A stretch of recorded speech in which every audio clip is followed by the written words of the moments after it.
In this lesson, we will look at the forces you can use to manipulate physics objects in-game. There are two types of forces we will cover, and they both can be found in the common category under the subheading Physics. First, we'll look at the area effector. This tool creates an area within which force can be applied to objects. If you're familiar with the wind tools in Trials HD, this is very similar, of course with many more customization options. When I first spawn one in the world, you may notice a bubble made out of yellow dotted lines. This represents the area within which the force is applied. The arrow coming out of the tool's icon is the direction of that force. Now let's check out the properties. As usual, we start off with a few familiar options, so let's skip down. Shape simply determines the shape of the area, sphere or cube.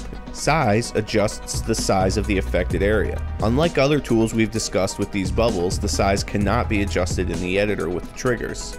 Next we have the force settings submenu. In here is of course where we really get to play with how the force works. Directional force is the amount of force applied. There are no real common settings here, as the amount of force you need will vary based on other factors, like the weight and momentum of the objects you are trying to affect. Usually this will take a little trial and error to find the best force setting. Rejection force is a little different. Instead of constantly pushing objects in the direction the tool is pointing, it applies force in all directions emanating from the center of the area effector. Fade determines how strong the force is at different points within the bubble. At 100%, the force is strongest at the center while there is no force on the outside edges. At 0%, the force is constant throughout the bubble. We've discussed damping already when discussing object physics. Here there is no difference between linear and angular. You can just increase the overall damping so that when objects enter the area, their movement will be slowed. Inverted reverses the direction of the force, and applied damage determines if the force can damage objects that enter it. For example, a strong force could easily be enough to destroy the bike or knock out the rider. With this box unchecked, objects will feel the full power of the force without any of the pain. And finally, we get to choose affected objects in another submenu. Type refers to how it decides what objects are affected. Include means that whatever objects are selected in this menu will be affected. Exclude means that the objects will not be affected, but any other objects will be.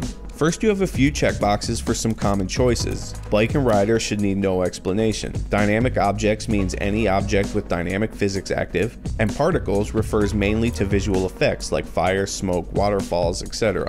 You can also pick specific objects. With select object instances, you can choose each object individually, or with select object type, you can pick a specific object. So for example, if you point object types to a metal barrel, then any metal barrel that enters that area will be affected.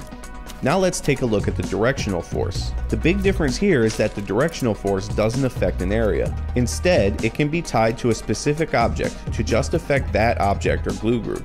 The force can be connected to an object by gluing, or in some cases you may want to use a physics hinge, which we will cover a little later. Bring up the properties menu and we can take a look at what we've got to work with. In here, the first option we'll look at is type. This determines how the force reacts based on the objects it is connected to. With local, the force is tied directly to the object it is connected to, so if that object turns, the force turns as well.